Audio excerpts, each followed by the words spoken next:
All right.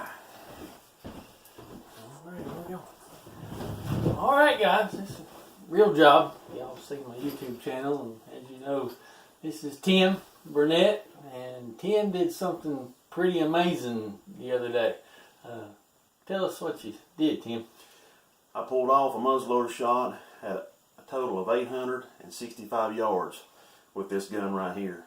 We've got a lot of questions and everything that's been asked on Real Jobs subscriber page on YouTube, and we thought we'd just do a little instruction video on what I use, how I use it, and maybe give y'all some information that y'all need if y'all want to go that way. So, all right, yeah. Essentially, what happened, last year Tim had contacted me, and he had entered a contest for Pittman bullets. Pittman bullets. Kyle Pittman, long-range deer contest, and in that contest, he knew I had a place that we could reach out and touch one. So we went up, and he actually last year pulled off a 826 yard shot, and he won that contest. But that was an amazing shot. And at the time, we didn't realize exactly what we or Tim had pulled off. He was shooting a different rifle, and we thought about bringing it in today and showing you it. But this is the one everybody's asking questions about on YouTube and on Sniper's Hive, and raising a lot of interest, piquing a lot of interest. But anyway, 826 last year. He had this rifle built. This year we went out to get it on film. Yep. And of course you can see that video there on the YouTube channel as well, Real Job 01 of the actual shot. So this is a tutorial, after the fact, talking about what went into making that shot, the rifle, the bullets, and different things. So anyway, this is a Jeff Hankins. Yes, sir. Yep. Custom rifle. Tell us about the rifle. Okay, I bought a brand new Remington Ultimate muzzleloader. Had never shot it, but I've been watching Jeff Hankins on video, and I thought I'm gonna get him to build this first gun for me. So I took the gun up to Kentucky, up Dry Ridge, Kentucky, and let Jeff convert it over for me. And what he ended up doing, I ended up using the same stock. He put a Brooks number 17 contour barrel on this thing for me. I've got a 1 in 18 twist. I want faster twist in order to stabilize the bigger bullets, especially at these longer distances. And he put a jewel trigger in for me, and it's set at 1 pound. So I mean that's pretty light, especially for a hunting rifle. But to make a real good, crisp, clean shot, I like a light trigger. And on top of that, I have changed scopes since then, and I've got an Athlon Aries 4.5 with 27 BTR scope. And of course I got a level on it from long range shots. I always have a level on my scope. And just basically, I mean, that's it. The barrel is finished at 29 inches long, plus the muzzle brake. So it's floated. It's just, everything's just done right on this thing. I mean, and the paper proves it, targets proves it. Even this shot is 865 shot. Now, Tim had sent me pictures of groups. He's actually got proof on the paper that this rifle with that 350 grain Pittman Aero Max is shooting through the same hole at 200 yards. Yes. And when I say through the same hole, I mean I don't mean clover release. I mean at 200 yards, this rifle is literally putting a 350 grain bullet through the same hole. Yeah. And muzzle velocity is upwards of 3,000 feet per second with this rifle. So we're shooting a 350 grain bullet to bore, no sabot. No sabot. Swagging these bullets to a size and die, getting them all uniform to the diameter for this barrel. So everything's a process where we as metallic reloaders, we go through a lot of our resizing our cases, bumping the shoulders back, those sort of things. Not fooling with that in the muzzleloader, but the sizing of those bullets has a lot to do with the bearing surface on those bullets and how much resistance he wants when he loads. So it engages. And these bullets actually.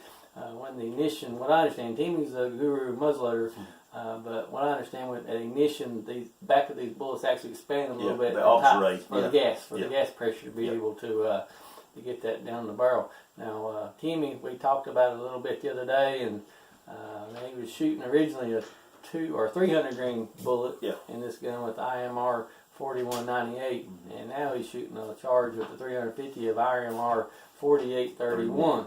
And the other day he shared with me his load. Now we're going to disclose the load that he's shooting in this rifle for this bullet. Remember, that is this rifle. Yeah. It's custom, custom built. This gun is designed for smokeless powder. So you guys watching this that shoot black powder guns, do not shoot any charge of smokeless powder in your rifles. But this is a smokeless powder muzzleloader, and because of the contour of the barrel, Timmy's done a lot of research, talked to a lot of guys that have the degrees to understand what's going on inside here at ignition with the gas pressures and the burn rates and everything going on. And this is a safe load in this rifle, but only for sake of this in this rifle. No other rifle is this load. We're going to assume that it's not safe in any other rifle but this one. So we're going to disclose this, but on the record, if you try this load in your rifle, it may not work out good for you. So, so don't, work loads up with caution. Make sure you know what you're doing before you're doing it. So, okay, enough safety. Safe in this rifle, only this rifle. He is shooting a load of IMR 4831, and y'all ready for this? How many grains of powder? I shoot 152.5 grains of IMR 4831 behind a 350 grain Pittman Aeromax. So. And just to give you an idea, with the IMR 4198 with a 300 grain bullet, you were only shooting. It was 73 grains. 73 grains. So, a whole different powder, whole different burn rate in the powder. It's an amazing amount of powder to be behind anything. I mean, 330 at the pool, I would just shoot 91 grains of H1000 with a 285 grain AMAX. So, heavier bullet.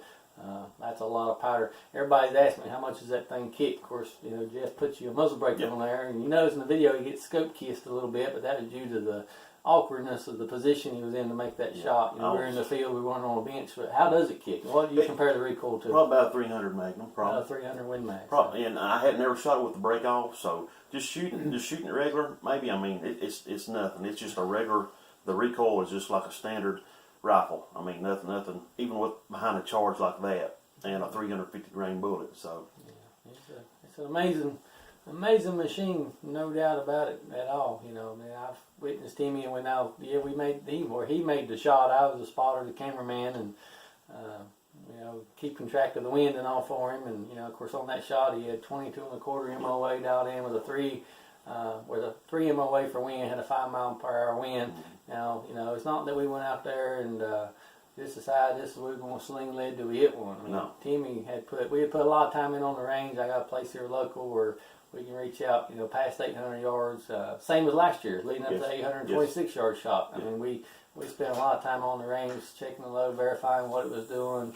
The BC of the bullets, wasn't sure if they were perfect, just to ensure that we could make that shot. And again, this year, Timmy got this rifle, and there's another video there on the channel where he made a first round hit at, I think it's 837 yards. 837 on steel. And then followed it up with a second round hit. And so Timmy put his time in on the range. He knows the rifle, knows his load.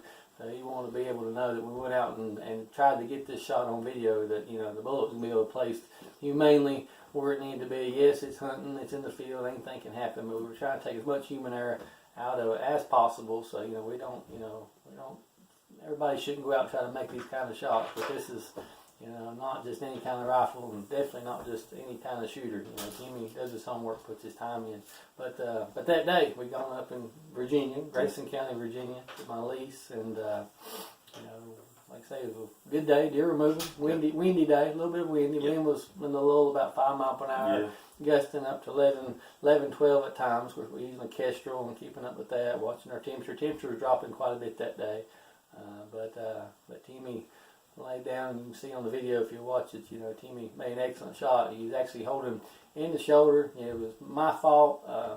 The wind was getting ready to hit that 5 mile per hour lull, and I felt the wind change. And I thought by the time I communicated to Timmy, and the time he reacted to what I communicated, when he'd take a second or two for him to break the shot. But he was ready. He'd been on the rifle for a long time, so he actually broke the shot with a 3 mile per hour or 3 MOA wind holder, 5 mile per hour for a 5 mile per hour wind. But the wind was probably more about 7 by the time he broke the shot. It hadn't really got back to that 5 mile an hour. So he reacted a little quick. So shot was actually about 1 minute forward. So, I should have held at least 4 minutes on that when it broke. Of course, it dumped her on video, as you can see. I hit her right through the center of the neck, And if I'd have put one more minute on there holding for a 4, I'd have probably, the elevation was perfect. It had pulled right over her, right dead in the shoulder. So she dropped, and I mean, she didn't know what hit her. It was humane. She died right there on the spot, as you can see. Yeah. And you can't tell the video, but it was the base of the neck and about a pop hole size exit. Yeah. Of course, I've purchased Kenny's rifle I used last year for the H26 yard shot, and I've been using the Pittman 300 in the other rifle. And what I've noticed is that with the Pittman bullet, which this year I was able to take a couple of deer with it and shot one at 530, which is there on the channel. With that other rifle, it's on the Savage with a Packnor barrel. It was done by Bill Ball, but anyway, those Pittman bullets still traveling. I think that was shooting about 2610. About 2610 in the other muzzleloader, and at 530 I got an exit hole about the size of a ping pong ball. 2 other deer shot right around the 175, 179 area right in there. Both of those, the bullets actually went in and they disintegrated.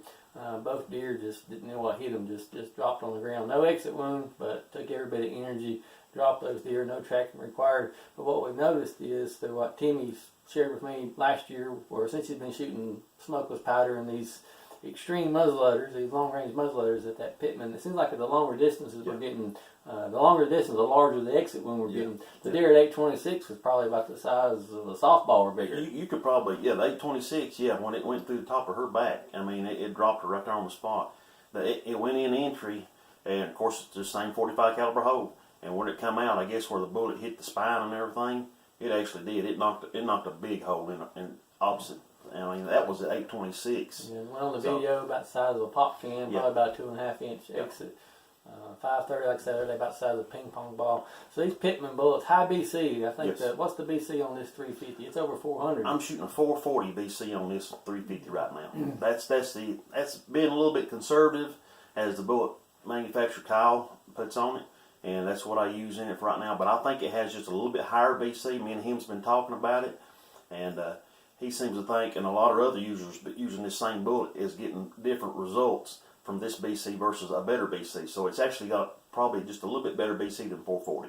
Yeah, and that's in the 350. In the 300, like I'm shooting, the BC on it was probably about a 380, something like that, 380, 390, something like that. But still, with that other rifle, 700 yards in, not an issue. Yeah. With this one, we've not, this bullet and this particular rifle with this charge, this load he's using, is actually staying supersonic out to, how far? About 1,100 yards. 1,100 yards. So guys, it's a whole other level of muzzle loading. If you live in an area where smokeless powder is legal, optics are legal, everywhere in the country it's not, smokeless isn't legal, much less optics. Some states still require iron sights and, black powder substitutes only. But if you live in a state where you got opportunities at long shots, I mean, Jeff Hankins is the man to call for a rifle. There's other builders out there that do it, but this system, this rifle, we know it works. Jeff's a great guy. He knows what it takes. He don't just build custom muzzleloaders. No. He builds, He does it all. He does muzzleloaders, rifles, and he builds a super rig for you. I mean, compared with these muzzleloaders, compared with the Pittman bullets, Kyle's bullets, I mean, it's a combination that can't be beat. But I mean, how else can you make an 865 yard shot with a Hankins and a Pittman bullet? So it's a good combination. And Jeff will take your Encore if it's got a proof tested, 45 caliber barrel. We can't use the black powder barrels, but if you got a proof tested barrel, contact Jeff Hankins. You can go online, find him. Hankins Custom Rifles. He can turn your Encore into a very accurate smokeless powder. The CVA Acura, I believe. Acura. He does H&R rifles, 4570 caliber. He can convert that over to a smokeless muzzleloader too, and go on his website and check him out. Give him a phone call. He can set you up and answer all the questions that you need on a rifle build. Yeah, I think even for the guys that are familiar with the rim age system and the Savage barrel nut, Jeff even makes those barrels for rim age and the Savage nut too, with his module. Now, speaking of the module, this rifle is not a 209 primer. This is actually a module that's machined by Hankins for his breech plug. It looks like the back end of a rimmed regular rifle case, and you actually Primo, the Magnum large rifle Magnum Primo. In your press, you put it in there and lower up the ram just like we would in metallic reloading. It's what it looks like. So the module goes in, and you got to realize with the lugs and with that pressure, 209 is not going to take that kind of pressure in the chamber. But this module wheel locked it in with your lugs. You can't see it on the back side of the rifle. Hankins or Jeff's actually put in a bolt stop too, so your bolt don't come as far back, make it easier to load the module. So, you know, a lot of time been put in this system. It's a proven system. You know, Jeff's got tons of YouTube videos of his own. You can go research this rifle. But and this is the factory Remington Ultimate Muzzleloader stock. But what's cool about this particular Remington 700 build, you know, you guys that shoot chassis, there you go. You know, you want a McMillan, run a McMillan. You know, this short action will, you know, run in any, whatever you're used to. So whatever you want, you know, AI or, you know, Whiskey 3 and the KRG or, you know, whatever, gray bow, you know, drop it down to a shoat, you know, whatever, Boyd's, you know, whatever, it's just a 700 short action. Of course, contour, the barrel's going to play a part. You may have to open that up some, depending on your contour that you get Jeff to build for you, but you know, amazing system, long range muzzleloading, you know, extreme muzzleloading. Of course, you know, Timmy, like you mentioned, the video was filmed through a Athlon Aries 15 to 45 spotter with a cell phone, you know, and we're not high-tech professional. We don't have all that equipment, homemade cell phone adapter on the spot and scope, but you know, I've been testing and reviewing some Athlon products for a pretty good while, actually since, you know, when they first went business with prototypes before some of the scopes ever even went to production. You know, I was testing those scopes and working on them and giving my input, and the guys at Athlon were great to, you know, to hear feedback, not just from me, but from other guys doing reviews too, and hear what the shooters had to say.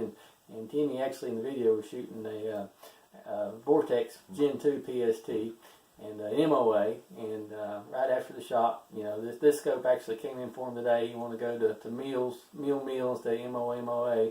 After, you know, I'm a meal shooter, and with me spotting for him, I can do either. But, you know, you're only as good as your spotter, and if you're shooting something that he's familiar with and shoots every day, it makes a big difference. But Timmy stepped up to the Athlon Aries 4.5-27, his first focal plane scope.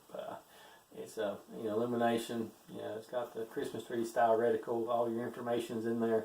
You know, but anyway, he's going to be really pleased with this Athlon. Great warranty, you know, same warranty. Everybody talks about Vortex warranty. Well, this is a, you know, same warranty, you know, transferable lifetime warranty. You know, Athlon, those guys take good care of you. New company, hey, but, you know, a lot of people still got reservations about them, but I think everything I own right now on my rifles is Athlon, except for exception of one rifle run a SWFA, but I run the little poles and some of the high-end stuff, and some of the high-end Vortexes, and, you know, it's hard to beat them. So good combination. So, but whatever you want for an optic, it's personal preference. But, you know, I'm sold on the Athlons. They've done me really well. It's good service. But here we are. You know, you guys, I don't know if you can post your questions on the bottom of the video. If any more, we'll try to respond and answer those in writing.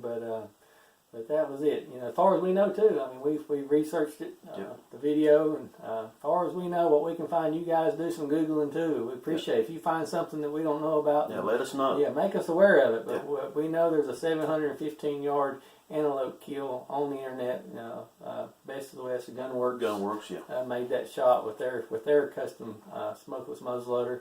That's the longest shot we could find. So right now, we believe, truly from the bottom of our hearts, that what we have here, this 865-yard shot, is the longest confirmed kill, deer harvest ever filmed on video. So, been further shots made? Sure, probably. Somebody's probably made a further shot than that. But this one's actually recorded on video, and it's documented. We claimed it as a world record. You know, we don't know how to go about verifying that, but we've claimed it as a world record, and of course, Timmy is something to be proud of. You know, a lot of guys, you know, how many deer we heard been shot 500 yards? People don't even realize how far 500 yards is till you show it to them. But but you guys that shoot long range and us, we know what 500 yards looks like. And most guys have never had an opportunity or got a place they can shoot at a deer that far away. But, you know, I've been blessed with a hunting lease where I can actually, you know, see over a mile, you know, like about 1,800 and something yards. Actually, this year, the first one that I killed up here on Bear's Lease was 659 yards. And somebody forgot to push the record button. So, I mean, that's right. But right there, I mean, that right there, 659 yards. I mean, who's heard of a 659-yard shot? You know, I mean, that's a long shot with a rifle, let alone a muzzleloader. I mean, you hardly ever got spots like it, just like you said, to even see past maybe 150, 200 yards. But Barry's fortunate to have a good lease up there where we can actually stretch these things out and get it done. We're taking several. So I need him to beat my shot. So far, my longest shot on my lease is 988 yards. Yeah. Not on film, 308, but I think this muzzleloader could actually beat that shot. 308, of course, didn't have the energy that this thing's going to have when it gets there. So you're going to see more. I don't know when, but there'll be more videos in the future. But amazing system. Jeff Hankins, look him up online. Give a shout out for him. Hankins Custom Rifle, Kyle Pittman, Pittman Bullets. PittmanBullets.com. Athlon Optics, check them out. Got any questions? I got some review videos on there too. Like I say, not professional at all. Just enjoy, like my video, like the Real Job channel says. I just enjoy pushing things to the limit, seeing what the most I can get out of equipment, and doing it on a budget. Everybody can't afford, Premier and U.S. Optics and AI and some of the high-end rifles and Gap Precision, great stuff. Not knocking it, wonderful stuff if you can afford it, best out there. But but you can get into it. Now this isn't a budget muzzleloader. Yeah. Not a budget muzzleloader by any means, but there are some ways you can get into it cheaper if you want to get into the extreme muzzleloading. But Athlon, I enjoy testing these things and seeing what a regular everyday hunter can do on a budget. So anyway, like I say, just go ahead and any questions you may have, just post them up and we'll try to answer them. And like I say, all the information you can find on Kyle's website with Pittman Bullets and also with Hankins Custom Rifles. Just Google those, do some searching. Doug's message boards, Hank's message boards. I was getting ready to say, now Jeff Hankins has got a message board. Get on that message board. It's hanksmessageboards.freeforums.net. And there's a lot of information on them guys. I went up there and shot with them up there in Kentucky this past year at one of the Kentucky challenges that Jeff holds. I mean, just abundant of knowledge and everything in them guys up there. Get on that message board. You can find his message board on Jeff Hankins' website. And like I said, there's a lot of information on them things, especially on the smokeless muzzleloader builds and everything. And like I said, visit Kyle on his website with the bullets. PittmanBullets.com. And he's got an array of different bullets from the AccuMax to the AirMax. He's even got 40 caliber bullets on, he's got just about anything for a muzzleloader. So ranges for the AccuMax is from 250 grains all the way up to 325. The AirMaxes are from 300 to 350 and 25 grain increments. So you got the 325, the 350, 325, the 350, and the 300 grain. So it's just a different array of bullets. So give Kyle a shout. He'll answer all the questions. If you have any bullet combinations that may fit your twist in your barrel, I'm sure he'll help you out at PittmanBullets.com. Well, Timmy, once again, congratulations on an amazing shot. Thank you, Barry. 65 yards of muzzleloader. Thank you, That's Barry. awesome. Yep. All right. Well, we're signing off, guys. Thanks. Give me time to get over. I believe that went pretty good. Oh, yeah.